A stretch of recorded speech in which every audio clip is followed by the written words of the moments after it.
గురువుగారు తిరుప్పావై వ్రతం అయిపోయిన తర్వాత గోదా కళ్యాణం కూడా చేస్తారు కదా! గోదా కళ్యాణం అంటే ఎంతో ప్రత్యేకమైంది. ఆ కళ్యాణం తిలకిస్తే కూడా ఎంతో పుణ్యం లభిస్తుంది. ఎంతో మంచిది అని చెప్తూ ఉంటారు.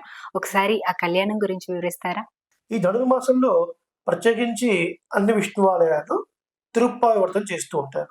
తిరుమల తిరుపతి దేవస్థానంలో కూడా సుప్రభాతానికి సమయంలో తిరుప్పాలు ఏడ్చి తిరుప్పావై సేవాకాలం జరుగుతూ ఉంటుంది. అంతటి విశిష్టమైనటువంటి ప్రబంధం తిరుప్పావై. గోదాదేవి మనకు అనుగ్రహించినటువంటి ప్రబంధములు రెండు. ఒకటి తిరుప్పావై, రెండవది నాచ్యార్ తిరుమొഴി.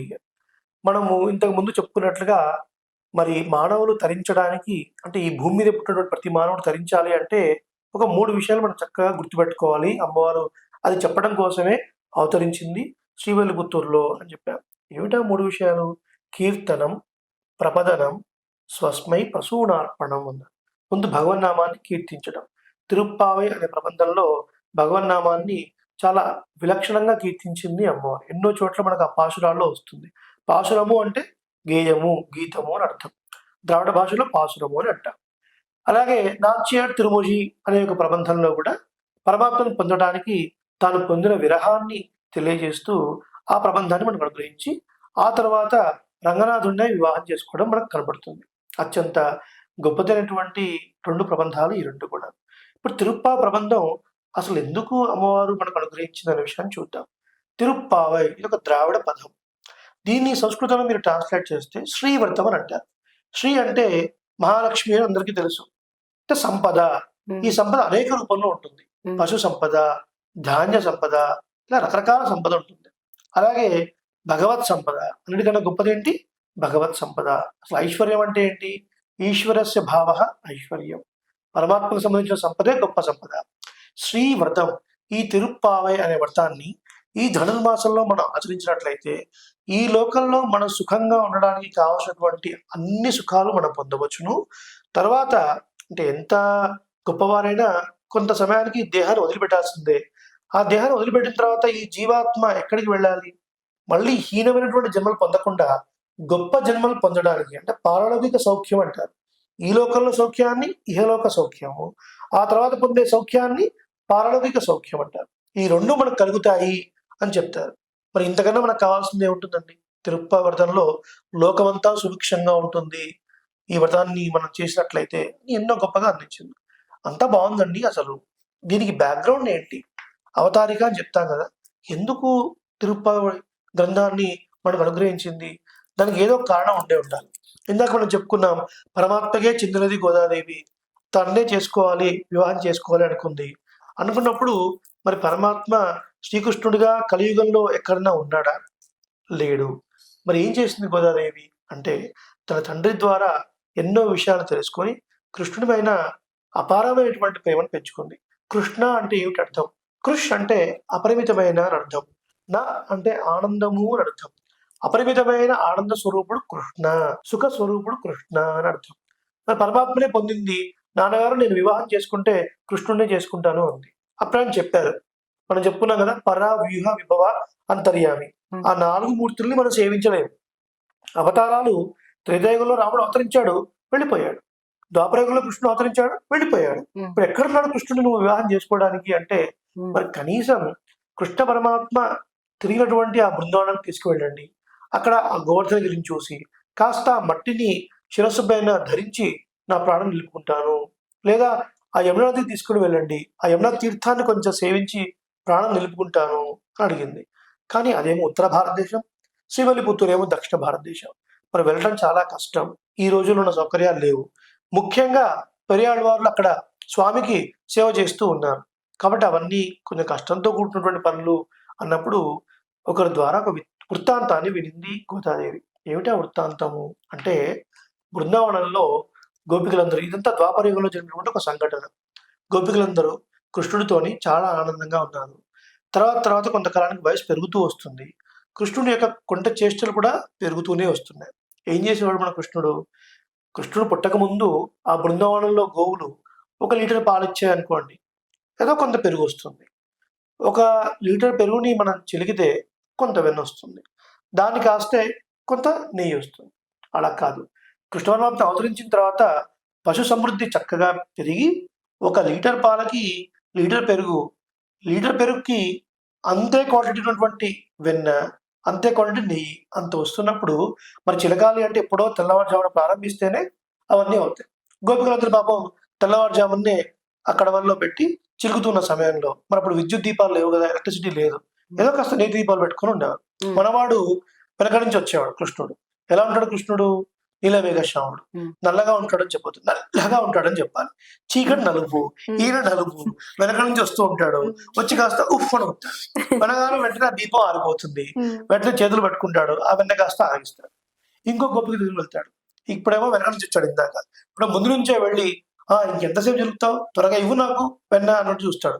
ఉండు కృష్ణ అని ఆమె చిలుకుతూ ఉంటే ఆ చిలకటప్పుడు ఆ పెరుగు కాస్త మజ్జిగయి, ఆ మజ్జిగ చుక్కలు నల్లటి దేహంలో కృష్ణుడి మీద పడి చుక్కలు చుక్కలుగా పడి ఈ కృష్ణుడు ముత్యాల అంగీ తొడుక్కున్నాడా అన్నట్లుగా కనిపించేది అనమాట. ముత్యాల అంగీ అంటే షర్ట్ అని అర్థం. ఇప్పటికే దివ్యదేశంలో ముత్తంగి సేవ అని చేస్తారు. ముత్యాలతోని ఒక వస్త్రం చేసి ఆ మూర్తికి తొడుగుతారు అనమాట, ముత్తంగి సేవ అంటారు. అలా అందమైన ఒక రూపం.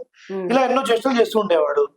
ఇవన్నీ చూశారు ఆ బృందావనంలో గొప్ప వృద్ధులు. చూసి మన ఆడపిల్లలు పెరుగుతున్నారు, కృష్ణుడేమో కొంటెవాడు అవుతున్నాడు, కాబట్టి వీడితో కలవనివద్దు అని కాసేపు నీడమాడిగల్లో పెట్టారు. అంటే బంధించారు కలవకుండా.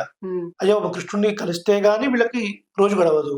మరి కృష్ణుడేమో ప్రతిరోజు వాళ్ళింటికి వీళ్ళింటికి వెళ్ళి అత్తయ్య పిన్ని గారు అంటూ వెళ్ళి ఏదో ఒక మాట కలిపి ఆ గోపి బయటికి రాగానే తీసుకుని వెళ్ళిపోతూ ఉండేవాడు. మరి ఎప్పుడు వెళ్తారో ఎప్పుడు వస్తారో తెలియదు. 5 లక్షల కుటుంబాలు అందరూ కృష్ణుడి పక్కనే ఉండేవాళ్ళు. ఇప్పుడేమో కలవడానికి అవకాశం లేదు. పరమాత్మ సంకల్పంతో వర్షం పడలేదు, అనావృష్టి వచ్చింది. ఏంటి పరమాత్మ చూడ అలా జరుగుతుందా? పరమాత్మ ఎవరు? పవిత్రాణం పవిత్రంయో మంగళానాంచ మంగళం అంటారు కదా. పవిత్రమైన వాడికే పవిత్రమైన కూర్చేవాడు పరమాత్మ, మంగళమైన పదార్థాలకే మంగళం ఇచ్చేవాడు పరమాత్మ. మరి అలాంటి వాడున్న చోట కరువు కటకాలు రావు కదా అంటే పరమాత్మ సంకల్పంతో వచ్చాయి అని అనుకున్నాడు. అలా లీల. అప్పుడు ఈ వృద్ధులందరూ కలిసి మరి ఇలా వర్షం పడటం లేదు, మరి వర్షం పడితేనే గడ్డి మొలుస్తుంది, గడ్డి మొలుస్తేనే మన పశువులు జీవిస్తాయి, అవి చక్కగా గడ్డి తింటేనే మనకు పాలు వస్తాయి, దాంతో మన జీవనాధారం గడుస్తుంది, ఏం చేయాలి? మన పూర్వీకులు ఒక వర్తని చెప్పారు. ఈ కన్నపిల్లలందరినీ తీసుకుని వెళ్ళి యమునా నది తీరంలో చక్కని వ్రతాన్ని చేయించినట్లయితే వర్షం పడుతుంది అని. మరి వీళ్ళందరికీ రాజు ఎవరు? ప్రభువు నందగోపాలుడు. ఆ నందగోపుడి దగ్గరికి వెళ్ళారు. నందగోపాల్ ఇలా మన పూర్వీకులు చెప్పారు, ఈ వ్రతం చేయాలి అంటే మరి అది మీరు కృష్ణుడిని వెళ్ళి అడగండి అంటారు. ఆ కృష్ణుడు చేయిస్తాడు, మీరు వెళ్ళి అడగండి అంటారు. మరి వీళ్ళందరూ వచ్చి కృష్ణుడిని, కృష్ణ కాస్త ఈ వ్రతం చేయించాలరా అంటే కృష్ణుడికి ఆనందమే లోపల. ఎందుకంటే ఎంతో కాలం అవుతుంది కలవక, ఇప్పుడు వీళ్ళని కలవచ్చు అని. నేను చేయించండి, నాకు అవన్నీ తెలియదు అంటాడు. బాబా చేయించరా అని బతలాడతారు. నేను చేయిస్తాను కానీ మీరు మళ్ళీ మీరుండి చూసారా ఆ గోపికతోని చాలా క్లోజ్ గా మాట్లాడుతున్నాడు కృష్ణుడు, ఆ గోపి మీద చేసాడు, ఏదో మీరు నా మీద చెప్తారండి, నాకేమవుతుంది వ్రతం మీరే చేయించుకోండి బాబు అంటాడు. లేదురా నువ్వే చేయించాలి అని అందరూ బతికినాడి.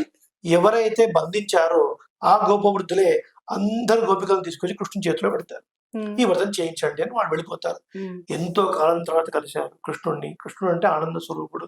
కాబట్టి ఈ గోపికలు కృష్ణుడు కలుస్తున్నారు అంటే మనం అనుకున్నట్టుగా లౌకికమైన పురుష స్త్రీ సంబంధం కాదండి, అది అలౌకిక సంబంధం. అంటే జీవాత్మ పరమాత్మని చేరి ఆనందించే ఒక స్వరూపం.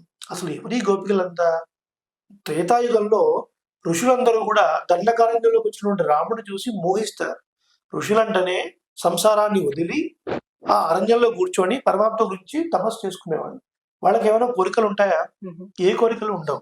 అసలు వాళ్ళ ఒంటి మీద కండ మాంసం కూడా ఉండదు, స్కెల్టన్ మాత్రం కనబడుతూ ఉంటుంది. ఏదో కొంత మాత్రం జీవించడానికి కొంత ఆహారం తీసుకుంటారు. మరి ఆహారం తీసుకున్నప్పుడు రజోగుణం తమోగుణం ప్రజ్వరిల్లి స్పైసీ ఫుడ్స్ తీసుకొని అలాంటప్పుడు కోరికలు బాగా పెరుగుతూ ఉంటాయి. మరి అసలు ఆహారమే మితంగా ఉన్నప్పుడు వాళ్ళకి ఏం కోరికలు ఉంటాయి? ఎప్పుడు జాడలో ఉండేవారు. అలాంటి వారు కూడా శ్రీరాముడిని చూసి మోహించి, రామ నిన్నొకసారి ఆలింగనం చేసుకోవాలనుంది మాకు అంటారు. అంతగా మోహిస్తారు.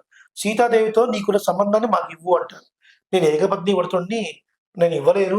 సరే మీరు లక్ష్మణుడితో ఉన్న సంబంధం అడిగినా హే బ్రదర్ అనొచ్చు, కానీ మరి మీరు సీతాదేవి సంబంధం అడిగారు, ఈ యుగంలో అది కుదరదు, మీరందరూ ద్వాపర యుగంలో గోపికలుగా అవతరించండి అని అంటారు. అలాగే మిథిలా నగరంలో సీతా కళ్యాణం వెళ్ళినప్పుడు మిథిలా నగరపు రమణులు, అందమైనటువంటి యువతులు, వాళ్ళు కూడా చూసి శ్రీరాముడిని చూసి మోహిస్తారు. వాళ్ళకు కూడా అదే చెప్తారు, మీరందరూ కూడా ద్వాపర యుగంలో. ఇలా వాళ్ళందరూ ఆ మహర్షులందరూ ఋషులందరూ కూడా ఈ గోపికల రూపంలో వచ్చారు. పరమాత్మని చేరి ఆనందించడము, జీవాత్మ పరమాత్మను కలవటము. చాలాసేపు అయిపోతుంది, కృష్ణుడితో మాట్లాడుతున్నారు. కృష్ణుడు అంటాడు, చాలా రాత్రి అయిపోతే ఇబ్బంది, మళ్ళీ మీ వాళ్ళు మిమ్మల్ని ఆక్షేపణ చేస్తారు, మీరు త్వరగా వెళ్ళి పడుకోండి, తెల్లవారుజామునే రండి, ఈ వ్రతానికి కావాల్సినటువంటి అన్ని పరికరాలు నేను మీకు ఇస్తాను, నేను మీతో కూడా వస్తాను, వ్రతం చేయిస్తాను అంటారు. అలాగే వీళ్ళందరూ పెడతారు. మరి కృష్ణుడు చాలా కాలం తర్వాత కలిసిన తర్వాత నిద్ర పడుతుందా అండి? కొంతమంది నిద్ర పడుతుంది, కొంతమంది నిద్ర పట్టదు. కృష్ణుడు అనేవాడు ఒక మత్తు పదార్థం లాంటివాడు. మత్తు పదార్థం ఒక్కొక్క వ్యక్తి పైన ఒక్కొక్క రకంగా పనిచేస్తుంది. అలాగే ఈ కృష్ణుడు అనే మత్తును సేవించిన వాళ్ళు కొందరు త్వరగా పడుకుంటారు, కొందరు మెల్లిగా పడుకొని లేట్‌గా లేస్తారు. ముందుగా లేచిన వాళ్ళు కొంతమంది మిగతా గోపికలు లేపుతూ అందరూ కలిసి కృష్ణ పరమాత్మను చేరుకొని వెళ్లి వ్రతం చేస్తారు. తద్వారా వర్షం పడుతుంది. గోపవృద్ధులకు కావాల్సినటువంటి వర్షం పడుతుంది. గోపవులకు కావాల్సినటువంటి కృష్ణుడు లభిస్తాడు. సో, దానివల్ల ఈ వ్రతాన్ని గుర్తుపెట్టుకొని తద్వారా గోదాదేవి కూడా ఇలాంటి వ్రతాలు నేను చేయాలి అని అనుకోని, మరి కృష్ణుడు ఈ గోపికలతోని ఎప్పటికీ కలిసి ఉన్నాడా? ఎప్పుడన్నా మధ్యలో విడిపోయాడా? అన్న వృత్తాంతాన్ని కూడా ఒకసారి చూస్తుంది గోదాదేవి. పెద్దల ద్వారా తెలుసుకుంటుంది. రాసలీల జరిగినప్పుడు ఇద్దరిద్దరు గోపికల మధ్యలో కృష్ణుడు ఉంటాడు. రాసం జరుగుతుంది, అక్కడ పరమాత్మను అనుభవించడం. ఆ తర్వాత గోపికలకి కొంచెం అహంకారం వస్తుంది. కృష్ణుడు మా దగ్గరే ఉన్నాడు, కృష్ణుడు మా చెప్పు చేతుల్లోనే ఉన్నాడు అని. మరి ఆ అహంకారం కాస్త తగ్గించాలి అని అంతర్ధానం అయిపోతాడు కృష్ణ పరమాత్మ. మరి కృష్ణుడు లేకపోతే ఉండలేని స్థితిలో ఉన్న ఈ గోపికలు కృష్ణుడినే అనుకరిస్తూ, కృష్ణుడు చేసినటువంటి బాల్య లీలలు, అలాగే కాళీయ మర్దనం ఇలాంటివన్నీ చేస్తూ, ఇమిటేట్ చేస్తూ, అనుకరిస్తూ దుష్ట కాళీయ తిష్టాత్ర అంటుంది గోపిక. హే కాళీయుడా, నువ్వు అక్కడ ఉండు అని. ఓ 10 మంది గోపికలు కలిసి కాళీయుడిలాగా ఇలా వంగి ఉంటారు. ఇంకో గోపిక వచ్చి కాళీయుడి మీద నర్తనం చేసినట్టుగా కృష్ణ పరమాత్మ లాగా నర్తనం చేస్తుంది. ఇలా కృష్ణుడు చేసినటువంటి చేష్టితాన్ని అనుకరిస్తూ వాళ్ళ జీవితాన్ని నిలబెట్టుకుంటారు. గోదాదేవి కూడా ఓహో, ఇప్పుడు నా దగ్గర కృష్ణుడు లేడు కాబట్టి గోపికల్లాగానే నేను కూడా వీళ్ళని అనుకరిస్తాను అని ఆ రోజు ఆ ద్వాపరయుగంలో వీళ్ళు ఎలా అయితే వ్రతం చేశారో ఆ వ్రతాన్ని నేను చేస్తాను అని 30 రోజులు వ్రతంగా ఒక్కొక్క రోజు ఒక్కొక్క పాశురం రూపంలో అనుగ్రహించి ఆ గోపికల్లాగానే తయారవుతుంది ఈ గోదాదేవి. ఈమె సహజంగా బ్రాహ్మణ స్త్రీ అయినప్పటికీ కూడా ఇడై పేచ్చుం, ఇడై నడియుం, ఇడై ముడియుం, ఇడై నాట్రమం అంటారు ఆచార్యులు. అంటే ఆ గొల్లకులంలో ఉండే స్త్రీల నడకలాంటి నడక, వాళ్ళకు ఉన్నటువంటి కొప్పు, వాళ్ళలాగా మాట, అలాగే వాళ్ళ దగ్గర వచ్చే వాసన, వాళ్ళ దగ్గర ఏం వాసన వస్తుంది? నెయ్యి వాసన, వెన్న వాసన వస్తుంది. తిను బ్రాహ్మణ స్త్రీ అంటే అంతగా భావనని తను ఊహించుకోవడం వల్ల ఆ భావన ప్రకర్షణ చేత ఈ బ్రాహ్మణ స్త్రీ కూడా గోపస్త్రీలాగా అయిపోయింది. అలా అయిపోయి ఊహించుకొని పరమాత్మ గురించి అద్భుతమైనటువంటి ఒక ప్రబంధాన్ని, తిరుప్పావై ప్రబంధాన్ని మనకి ఇచ్చింది. ఆ తర్వాత నాట్యార్ తిరుమొഴി అనే ఇంకో ప్రబంధాన్ని కూడా ఇచ్చింది.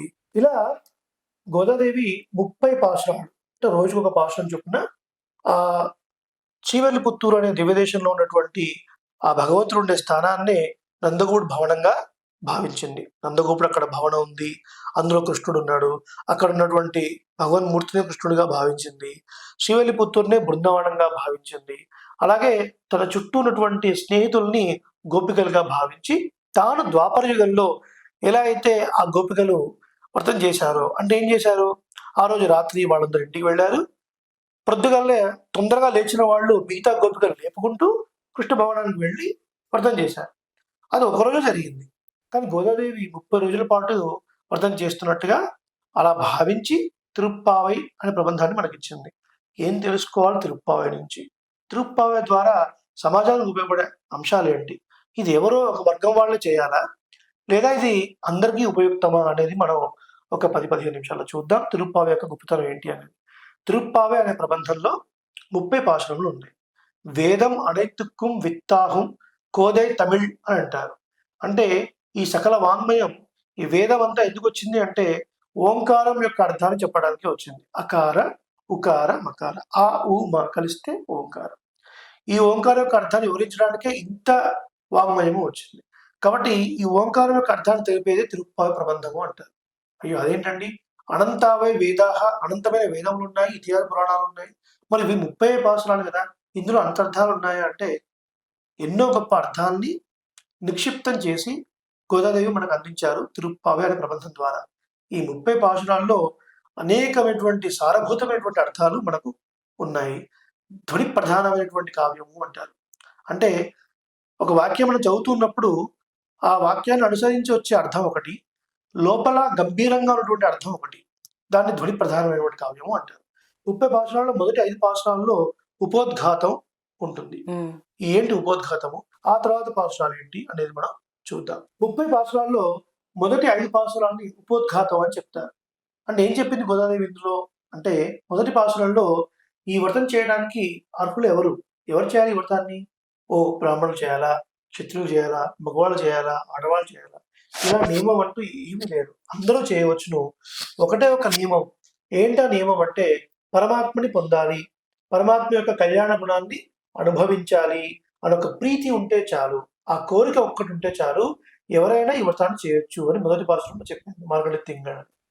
అలాగే రెండో పాసురంలో మనకి డూస్ అండ్ డోంట్స్ అంట. ఏం చేయాలి? ఏం చేయొద్దు అనే విషయాన్ని మనకు చెప్పింది గోదాదేవి. ఏం చేయాలి? ఏం చేయొద్దు. ఏం చేయాలి? ఏం చేయొద్దు అంటే ఏంటి? నెయ్యున్నోం పాలున్నోం నాటకాలే నీరాడి మడలిట్టు నా ముడియో అని చెప్పింది. అంటే నెయ్యి పాలు భుజించము, మేము తలలో పూలు ముడవము, కళ్ళకు కాటుక పెట్టుకోము అన్నది. అంటే ఇవన్నీ కూడా భోగోపకరణాలు. భోగ్యమైన పదార్థాలు మేము భుజించము అని అర్థం. సత్వగుణ ప్రధానమైనటువంటి కాలం కాబట్టి సత్వగుణమైనటువంటి ఆహారాన్ని మనం తీసుకోవాలి అని ఒక అర్థము. మరి ఇవన్నీ ఈ భోగ్యమైన పదార్థాలన్నీ ఎవరి కోసం? కృష్ణుడి కోసం. కృష్ణుడు ఉంటేనే ఇవన్నీ అందం, కానీ కృష్ణుడు లేనప్పుడు మేము ఎవరి కోసం అలంకరించుకోవాలి? కాబట్టి అవన్నీ మేము చేయము. చెయ్యాదల చెయ్యం తీక్కురలే చెన్నోదాం. మా పెద్దలు ఏ పనినైతే చేయొద్దు అని అన్నారో ఆ పని మేము చెయ్యము. పని కట్టుకొని వెళ్ళి ఇంకో చోటికి వెళ్ళి ఒకరి గురించి చాడీలు చెప్పము అన్నది. సో చాడీలు చెప్పము అంటే మరి ధనుర్మాసం తర్వాత చెప్పొచ్చా అండి చాడీలు అంటే? అలా కూడా కాదు. ఎప్పుడు చేయకూడదని అర్థం. కానీ ఏవైతే డోంట్స్ ఉన్నాయో వాటిని మనం గుర్తుపెట్టుకోవాలి. డూస్ కూడా గుర్తుపెట్టుకోవాలి. వచ్చిన ప్రాబ్లం ఏంటంటే చేయాల్సినవి చేయము, వద్దన్నవి మాత్రం బాగా చేయడానికి ప్రయత్నిస్తూ ఉంటాం మనం. అలా చేయకుండా గోదాదేవి మనకు చెప్తుంది, ఒకరి మీద చాడీలు చెప్పకండి, భోగ్యమైన పదార్థాలు దూరంగా ఉండండి, అలాగే మన పెద్దలు ఈ పని చేయొద్దు అంటే అది చేయకండి అని చెప్తూ అయ్యమం పిచ్చేయం ఆందనేయం కైహాటి. ఇంటికి ఎవరైనా పెద్దలు వస్తే, బ్రాహ్మణులు, వేదం చదువుకున్న వాళ్ళు, జ్ఞాన అధికులు వస్తే వాళ్ళని చక్కగా దక్షిణ తాంబూలతోని మేము చక్కగా సత్కరిస్తాము. అలాగే భిక్షుకులు, సన్యాసులు ఎవరైనా వచ్చినా, అలాగే బ్రహ్మచారైనటువంటి పురుషులు ఎవరైనా వచ్చినా కూడా, అబ్బాయిలు వచ్చిన వాళ్ళకి భిక్ష చక్కగా వేస్తాము అని చెప్తుంది. అంటే ఉన్న దానిలో మేము లేదు అనకుండా తృణమో పడమో సమర్పించుకుంటాము. ఇదంతా తెలుసుకోవాలి. మనం సంపాదించిన దాంట్లో 6 భాగాలు చేసి ఒక భాగాన్ని ధర్మం కోసం ఖర్చు పెట్టాలి అని చెప్తుంది ధర్మశాస్త్రం. ఉదాహరణకి ఒక 50,000 ఎవరైనా ఎర్న్ చేస్తున్నారు అనుకోండి. 6 భాగాలు చేసినప్పుడు ఒక భాగం 8,000 అవుతుంది. ఆ 8,000 ధర్మం కోసం ఖర్చు పెట్టాలి. ఎంతమంది ఖర్చు పెడతారు? తెలీదు. ఎందుకు ఖర్చు పెట్టాలి? కృష్ణ పరమాత్మ చెప్పాడు. ధర్మం కోసం మనం కొంత చేసినా సరే భవిష్యత్తులో రాబోయేటువంటి ఎంతో పెద్ద ప్రమాదం నుంచి మనల్ని కాపాడుతుంది అని. స్వల్పమప్యస్య ధర్మస్య త్రాయతే మహతో భయాత్. కాబట్టి వచ్చిన వారికి లేదనకుండా చక్కగా మేము దాన ధర్మం చేస్తాము అని చెప్పింది. ఇక మూడో పాసురంలో ఓంగి ఉలగలంద ఉత్తమం పేర్పాడి. ఈ వ్రతం మనం చేసినట్లయితే చక్కటి సంపద. వరి ఎలా పెరుగుతుంది అంటే వామనావతారంగా వచ్చి త్రివిక్రముడుగా ఎంత పెద్దగా పెరిగాడు, లోకాలను కొలిచే స్వామి అంత పెద్దగా వరి చేలు కాస్తుంది. అంత పెద్దగా వరి చేలు కాయడానికి నీరు సమృద్ధిగా ఉండాలి. అంటే ఒక నెలలో 3 సార్లు మనకు వర్షం పడుతుంది. నెలకు 3 సార్లు వర్షం పడడం వల్ల చక్కటి నీటి సమృద్ధి ఉండి, ఆ నీటిలో ఉన్న చేపలు బలిష్టంగా ఉండి అవి ఈదడానికి స్పేస్ లేకపోవడం వల్ల, అంటే ఖాళీ లేకపోవడం వల్ల ఎగురుతూ ఉంటాయి. అంత సమృద్ధి ఉంటుంది. చక్కటి కమలాలు, కలువలు, వాటిలో తుమ్మిదలు, మకరందం. అంటే ఇంత గొప్ప నీటి సంపద, ఇంత గొప్ప పంట సంపద ఉంటుంది అని చెప్తున్నారు. అలాగే ఈ వ్రతం చేస్తూ మీరు ఒకసారి గోవుల దగ్గరికి వెళ్ళి ఆ శిరలను పట్టుకొని పాలు దిగినట్లయితే కుండలు కుండలుగా మీకు పాలన స్రవిస్తుంది. వళ్ళలు పెరుంప సుక్కల్ అని చెప్పారు. అంటే అంత గొప్పగా పాడి సంపద, పశు సంపద ఉంటుంది, సస్య సంపద ఉంటుంది అని చెప్పారు. కాబట్టి లోకానికి ఉపకారం అయినటువంటి ఒక గొప్ప వ్రతం ఇది.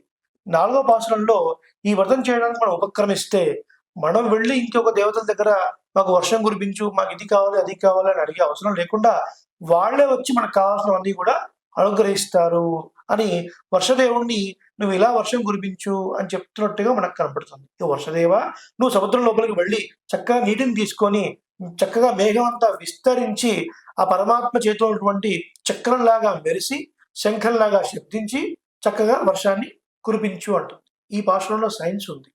సాధారణంగా ఉరుములు ఉరిమినప్పుడు, థండర్ స్టార్మ్స్ ఉన్నప్పుడు ముందు శబ్దం బయటకు వస్తుందా లేదా ఆ కాంతి మనకు కనపడుతుందా అంటే ముందు ఆ మెరుపు మనకు కనపడుతుంది, తర్వాత శబ్దం వినపడుతుంది. ఏంటి కారణం? అంటే లైట్ యొక్క స్పీడ్ ఎక్కువ, కాంతి ప్రయాణించే వేగం ఎక్కువ, ధ్వని ప్రయాణించే వేగం తక్కువ. కాబట్టి ముందు మనకు లైట్ కనపడిన తర్వాత శబ్దం వినపడుతుంది. అలాగే అమ్మవారు అదే క్రమంలో చూడండి, ఇక్కడ చక్రంలాగా మెరిసి, శంఖంలాగా ఉరిమి అంత మెరుపు, ఉరుము. సో ఇదంతా కూడా అక్కడి నుంచే వచ్చింది. ఇలా సైన్స్ ఉంది. 5వ పాసురంలో మరి ఎన్నో పాపాలు చేసినటువంటి మనము ఇప్పుడు ఈ వ్రతం చేస్తే మనకు అన్ని లభిస్తాయా అంటే లభిస్తాయి అని చెప్తుంది.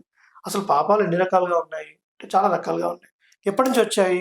మనం ఇప్పుడే కదా పుట్టింది, 30 ఇయర్స్ 40 ఇయర్స్ బ్యాక్ పుట్టాం కదా అనుకుంటే అలా కాదు. ఇప్పుడు వచ్చిన జన్మ కొన్ని వేల కోట్ల జన్మలకు మనం చేసినటువంటి కొంచెం కొంచెం కొంచెం కొంచెం పుణ్యం అది కాస్త అక్యుములేట్ అయ్యి ఇప్పుడు ఈ జన్మ వచ్చింది.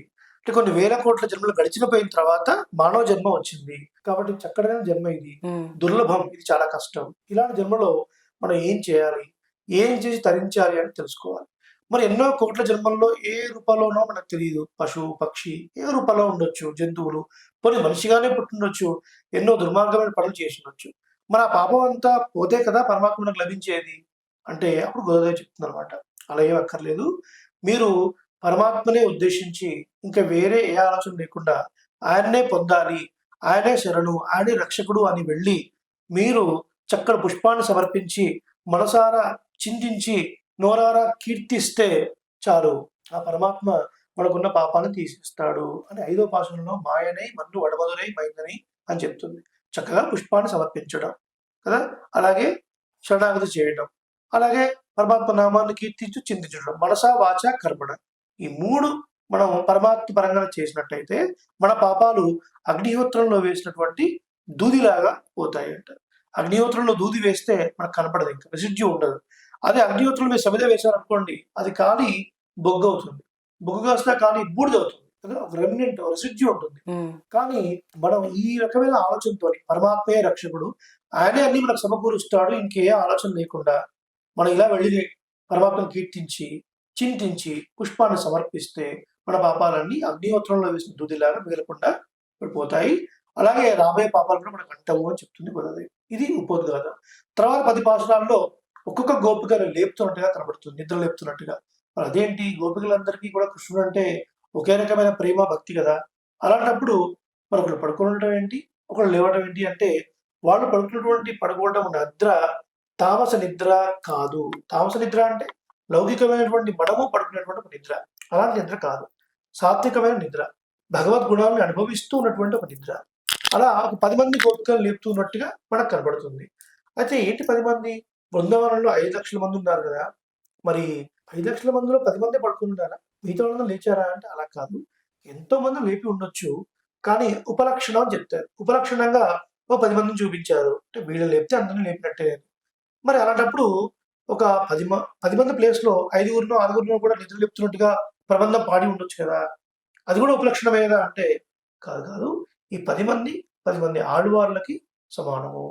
అంటే జ్ఞాన అధికులైనటువంటి ఆళ్వార్లు లేపుతున్నట్టుగా వాళ్ళని ముందుంచుకొని మనం దేవాలయానికి వెళ్ళినట్టుగా, వాళ్ళని ముందుంచుకొని మనం దేవాలయం వెళ్ళడం అంటే అర్థం ఏంటి? మనం దేవాలయానికి వెళ్ళినప్పుడు చక్కగా శుభ్రంగా కాళ్ళు కడుక్కొని ధ్వజస్తంభాలను నమస్కరించి ప్రదక్షిణం చేసి లోపలికి వచ్చాక ఆళ్వార్ సన్నిధి అని ఉంటుంది, ఎంతో గొప్ప భక్తిపరుడు.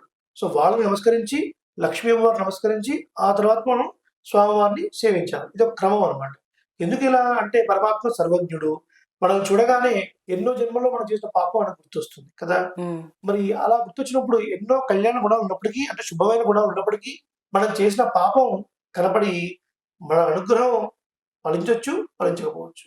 కానీ వీళ్ళ ద్వారా వెళితే, వీళ్ళని సేవించి వెళితే అప్పుడు పరమాత్మను అనుగ్రహిస్తాడు. ఎంతో భక్తి అధిక జ్ఞానం కలిగినటువంటి వారు ఆళ్వార్లు. మహాలక్ష్మి అమ్మవారు పురుషకార స్వరూపం అంటారు. పురుషకారం అంటే పరమాత్మని పురుషుడిగా చేయనది అని అర్థము. అంటే ఎన్నో పాపాలు మనం చేసినప్పటికీ కూడా పాపాలు చేయరు అని ఎవరు స్వామి, వీటిని కరుణించు అని చెప్తుంది మహాలక్ష్మి అమ్మవారు. ఇది ఒక క్రమం అనమాట. కాబట్టి 10 మందిని లేపుతూ వెళ్ళటము, ఆ తర్వాత నందగోడు భవనానికి వెళ్ళటము, నందగోడు భవనానికి వెళ్ళి నందగోపుడిని, యశోదని, బలరాముని నిద్ర లేపటము, ఆ తర్వాత కృష్ణుడు అక్కడ లేడు అని తెలుసుకొని ఎక్కడున్నాడు కృష్ణుడు అంటే నీలాదేవి భవనంలో ఉన్నాడు, తన యొక్క మామయ్య కూతురు. ఆ నీలాదేవి భవనంలో పుట్టినటువంటి కృష్ణుడి దగ్గర వెళ్ళి నీలాదేవిని, కృష్ణుడిని లేపడము, ఆ తర్వాత కృష్ణుడిని సింహాసనం మీద కూర్చోమని చెప్పడము, ఆ తర్వాత కృష్ణుడికి మంగళాశాసనం చేయటము, మేము ఎందుకు వచ్చామో చెప్పడము.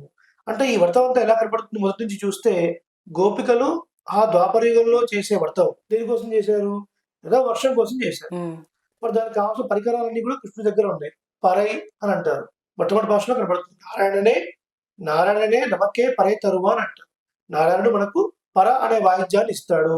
ఆ వాయిద్యంతోని ఇంకేదో పరికరాలతో వ్రతం చేయొచ్చు అని కనబడుతుంది. కానీ లోపల అర్థం ఏంటి? పర అంటే పరవాసుదేవుడు, వైకుంఠం అని అర్థం. సో వీళ్ళు ఎందుకు వచ్చారో చెప్పి, స్వామి నీకు మాకున్న సంబంధం ఎప్పటికీ ఇలాగే ఉండాలి. ఎత్తైక్కుం ఏడేడు పిరవిక్కుం అని అంటుంది గోదాదేవి. ఉమ్, 7 జన్మలకు నీతో సంబంధంగా ఉండి నీకే మేము కైంకర్యం చేసే వాళ్ళలాగా ఉండాలి అని శరణాగతి చేస్తుంది. మనం ఇందాక చెప్పుకున్నట్టుగా కీర్తనం, అలాగే ప్రపదనం, ప్రసూనార్పణం, ఈ 3 ఈ ప్రబంధంలో కనబడితేనే మనకి గోదాదేవికి అవతారం పూర్తవుతుంది కదా. మరి కీర్తనం పరమాత్మ నామాన్ని కీర్తించడం, కేశవనై పాడి, అలాగే పరమం అడిపాడి, ఓంగి ఉలగలంద ఉత్తమన్ పేర్పాడి, పంగయక్కన్నానై పాడి, ముగిల్వಣ್ಣన్ పేర్పాడి, మాధవన్, వైహుందన్, ఇలా ఎన్నో చోట్ల పరమాత్మ నామాన్ని కీర్తించింది. సో కీర్తన వచ్చేసింది. ప్రపదనం శరణాగతి చేయడం, ఎత్తైక్యం ఏడేడు పిరవిక్యం, 7 జన్మలకు నీతో మాకు సంబంధం ఉండాలి స్వామి, నీవు తప్ప మాకు వేరే గతి లేదు అని ప్రార్థించింది. శరణాగతి కూడా వచ్చేసింది. ఉమ్, ఇకపోతే పుష్పం సమర్పించడం, ప్రసూనార్పణం. గోదాదేవి విలక్షణంగా 2 రకాల పుష్పాలను సమర్పించింది. ఒకటి తాను తాల్చి విడిచిన మాలల్ని సమర్పించింది. పరమాత్మమైన ప్రబంధాన్ని పాశురాలను పాడి పాశురములు అనే మాలను కూడా సమర్పించింది. అందుకనే సూడి కొడుத்த నాచ్యార్, పాడి కొడుத்த నాచ్యార్ అని గోదాదేవికి పేరు. ఇలా ఈ 3 విషయాలను మనకు అద్భుతంగా చూపించింది గోదాదేవి. ఈ తర్వాత నాచ్యార్ తిరుమొഴി అని ఇంకో ప్రబంధాన్ని అనుగ్రహించింది. అందులో ఏం చెప్పింది, కళ్యాణం ఎలా జరిగింది, గోదాదేవి మనకి ఏం అనుగ్రహించారు అనే విషయాన్ని ఇప్పుడు చూద్దాం. ఉమ్, ఏం చెప్పింది ఇందులో అంటే, పరమాత్మపై తనకున్నటువంటి ప్రేమను వ్యక్తీకరించి, అలాగే తన యొక్క విరహాన్ని కూడా తెలుపుతూ పరమాత్మ నిన్నే వివాహం చేసుకుంటాను అని చెప్పింది. తద్వారా ఆ ప్రబంధాన్ని అనుగ్రహించిన తర్వాత పరమాత్మని వివాహం చేసుకుంది గోదాదేవి. ఎంతో అద్భుతమైనటువంటి ఘట్టం ఇది. నాచ్యార్ తిరుమొഴിలో 143 పాశురాలు ఉన్నాయి. గోదాదేవి మనకు అనుగ్రహించింది 2 ప్రబంధాలను చెప్పుకున్నాం. తిరుప్పావై 30 పాశురములు.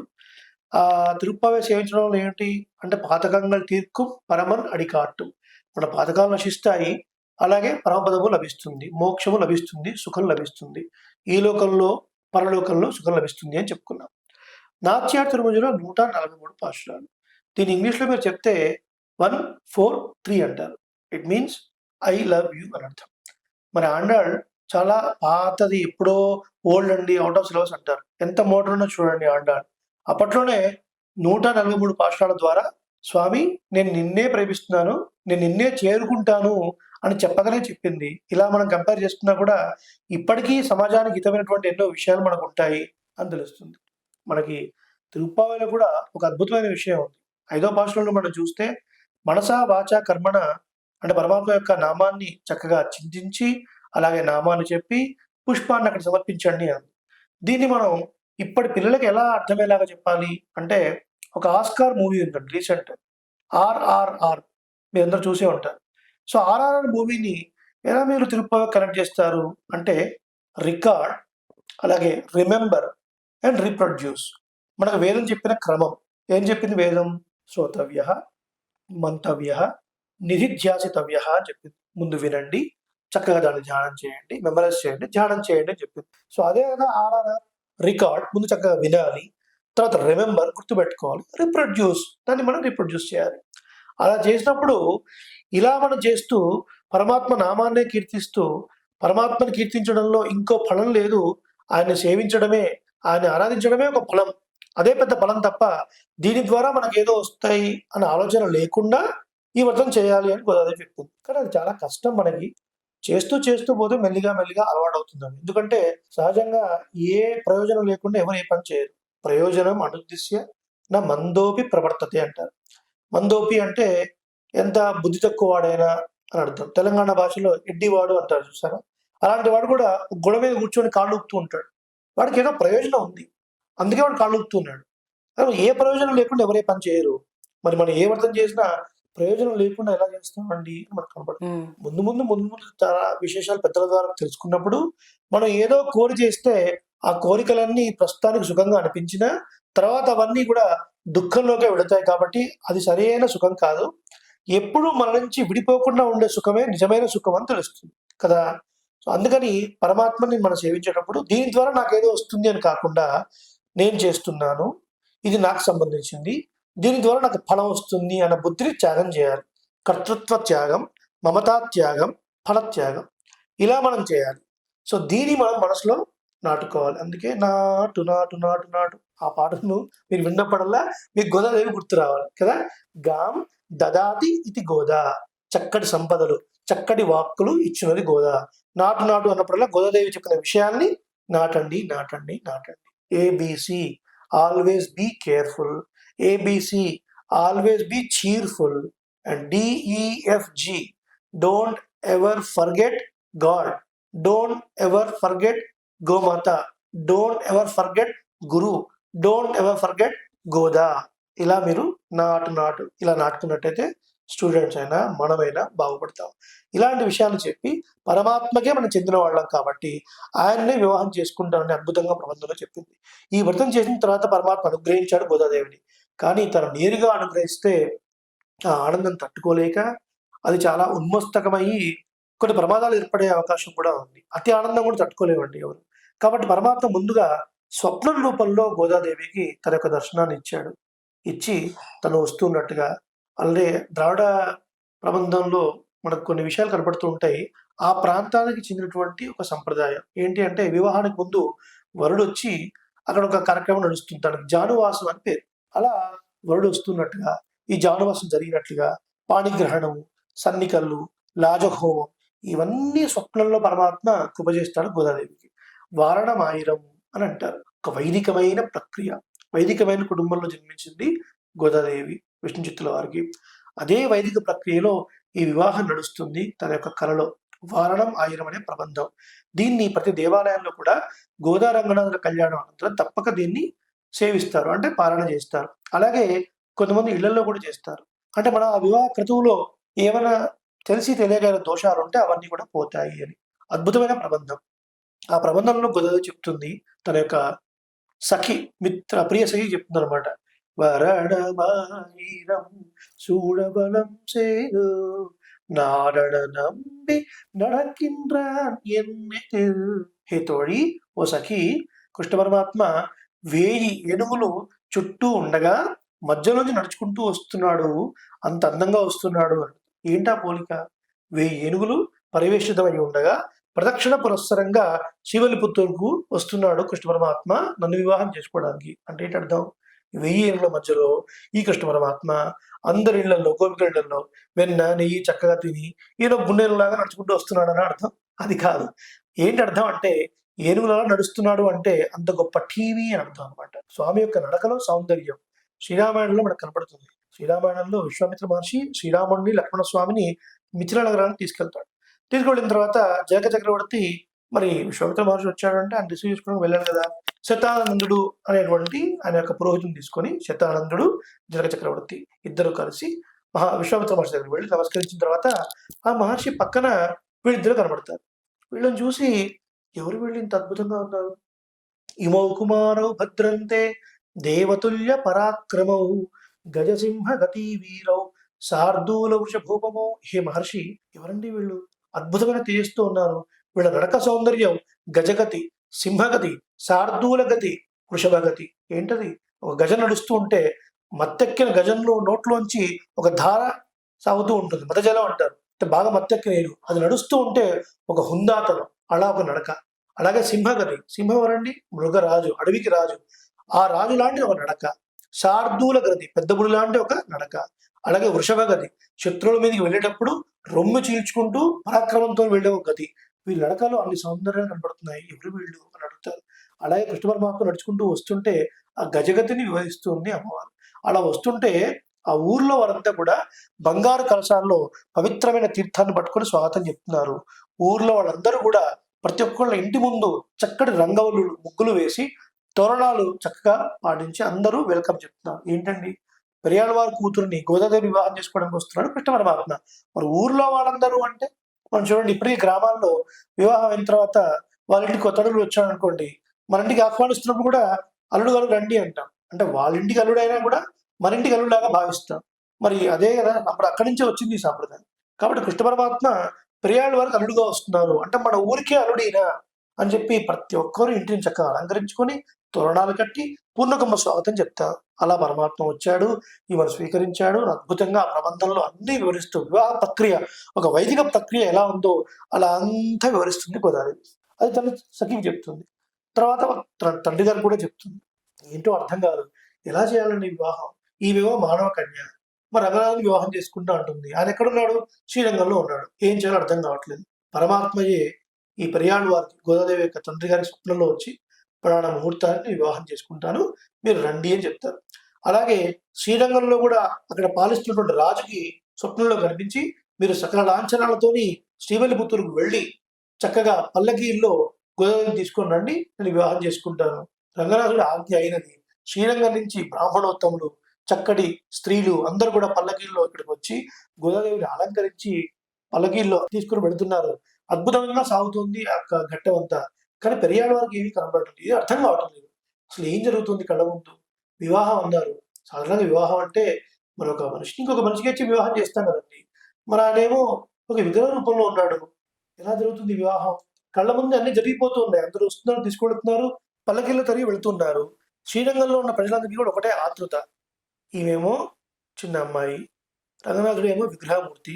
ఎలా జరుగుతుంది వివాహం అని అందరూ కూడా విమానాల మీద ఎక్కి నిల్చొని చూస్తున్నారు. విమానం అంటే ఎత్తైన భవనము, చైత్య ప్రాసాదం అన్న అదే అర్థం.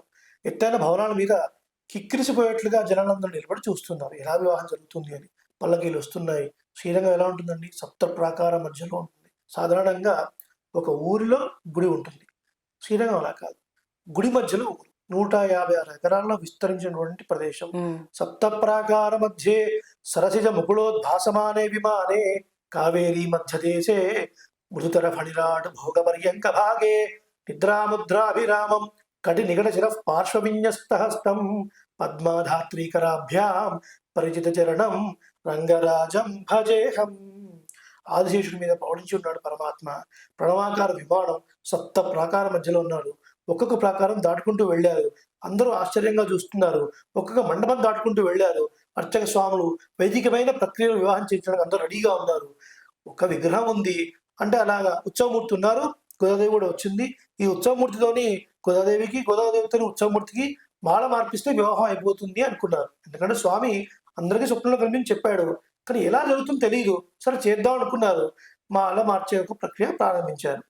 మాల సాట్రినాల్ కోదే మాల మాట్రినాల్, మాల సాట్రినాల్ కోదే మాలే మాట్రినాల్, மாலிடைந்து மதிலரங்கர் மாலை வர்த்தன் மார்பிலை மையலாய் தையலாய் மாமல కరత్తినాల్ మాలె సాట్రినాల్ కోదే మాలె మాట్రినాల్. అలా మాల మార్పించారు. వివాహం అయిపోయింది అని అనుకున్నారు. కానీ వివాహం అందరితో అయిపోలేదు. ఇలా మాల మార్పిన తర్వాత అందరూ చూస్తుండగానే చక్కగా లోపలికి వెళ్ళి గోదాదేవి ఒక్కసారి ప్రదక్షిణం చేసి ఆ మూర్తికి ఆదిశేషుడి మీద తన పాదాన్ని ఉంచి రంగనాథుడి యొక్క పాదంలో శరీరంగానే లీనమైపోయింది గోదాదేవి. ఇంత అద్భుతంగా పరమాత్మ యొక్క వివాహ ఘట్టం జరిగింది. గోదా రంగనాథుని వివాహ ఘట్టాన్ని విన్న, ఆలకించిన అంటే తిరుప్పావి వ్రతం ఎప్పుడు పూర్తవుతుంది అంటే ధనుర్మాసంలో భోగి రోజున ఆ గోదా రంగనాథ కళ్యాణ ఘట్టాన్ని మనం తిలకించాలి. భోగి అంటే ఏంటి? కలయిక. భోగం అంటే సుఖము, ఆనందము. నిరతిశయ ఆనంద స్వరూపుడు పరమాత్మ. ఆయనలో కలవటమే భోగి. ఆయనలో కలిసింది గోదాదేవి. కాబట్టి ఈ కళ్యాణాన్ని చూస్తే అసలు కళ్యాణం అంటే ఏంటండి? కళయతి ఇది కళ్యాణ, మంగళప్రదమైనది, మంగళములు చేకూర్చున్నది కళ్యాణము అని అర్థం. ఇంతటి గొప్ప గోదా రంగనాథుల కళ్యాణాన్ని చూస్తే మనకు లభించడం అంటూ ఏమీ లేవు. ఉదాహరణకి ఒక 1000 స్క్వేర్ యార్డ్స్లో మీకు కావాల్సిన బిల్డింగ్ మీకు కావాల్సినట్టుగా కట్టిస్తాను అని ఒకరు మీకు వరం ఇచ్చారు. ఎన్ని స్క్వేర్ యార్డ్స్లో అండి? 1000 స్క్వేర్ యార్డ్స్లో. ఊహించగలరా? మీకు ఎలా అంటే అలా కట్టిస్తా అన్నారు. మీరుండి స్వామి నేను ఆల్టో కార్ పార్క్ చేసుకోవడానికి ఒక పార్కింగ్ ప్లేస్ కూడా కట్టిస్తారా అంటే ఎంత చిల్లరగా ఉంటుందండి. 1000 గజాల్లో ఓ ఆల్టో కార్ పార్కింగ్ ప్లేస్ ఇవ్వలేరా? ఇది కూడా అంతే. స్వామిని మనం మోక్షం అని కోరుకుంటే అది చాలా గొప్పదైన పురుషార్థం. అది మనం కోరుకున్నప్పుడు ఇంకా లౌకికంగా కావాల్సిన డబ్బు, బంగళా అన్నీ ఆయనే ఇచ్చేస్తాడు. కాబట్టి ఈ గొప్ప కళ్యాణాన్ని మనం సేవించాలి. గోదా రంగనాథుని కళ్యాణంలో మనం పాల్గొనాలి. తప్పకుండా పాల్గొనాలి.